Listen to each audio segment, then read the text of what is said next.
You can have 1,001 challenges why an operation may fail, or why a military action cannot succeed, or why things will go wrong.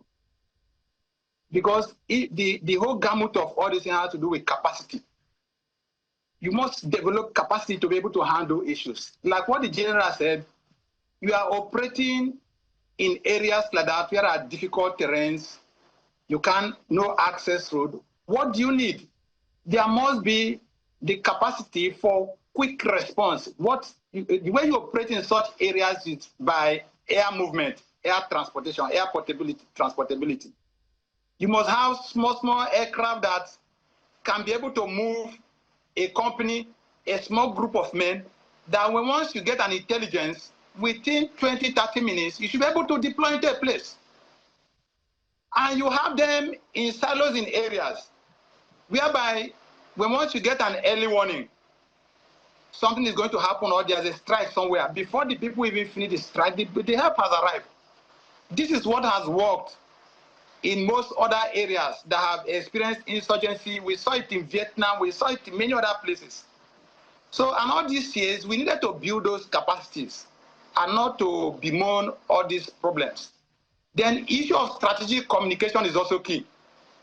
We are operating, take for instance, the just environment that we are talking about. It has been known over time that these communities are in far-flung places, no access road.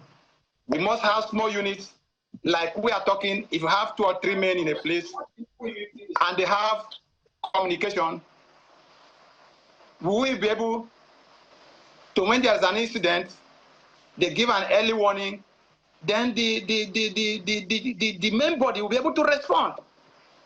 But what we are having now is that whether there is intelligence or no intelligence, even when you get intelligence, you cannot act. Because there is no platform, there is no capacity to be able to reach the place.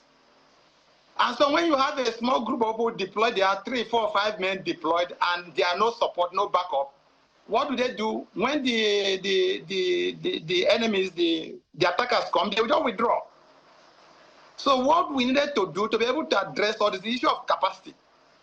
And that's why, for me, I don't like to harp on too much the issue of blaming the people, saying, give us capacity, they give us intelligence, or this issue of a whole of society. When we begin to harp much on this whole of society issue, it takes the responsibility away from what was supposed to be the main issue to what was supposed to be complementary. The citizens are supposed to complement the effort of the military, the security agencies. They are the ones that will build the capacity, build the network that the people can slot in.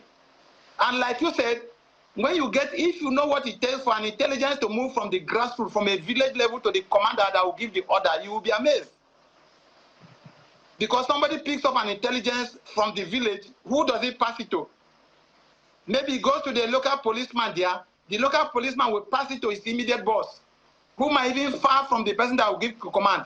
And that person will pass it to another person. Before that information will even reach to the person that will analyze it to give the command, the incident has already taken place and passed. So unless it is the commander that is responsible for that theater, has a structure whereby once there's an intelligence, it gets to him, he's able to analyze it and to act immediately, all these things will not work. So what I'm trying to say is that it has to do with the issue of capacity. We must build capacity. At the state level, we must have the infrastructure, the network that the security agents can key in. We must also begin to see how we can bring civilians, specialists into this system, so that when the military come and go, the structure will still remain there.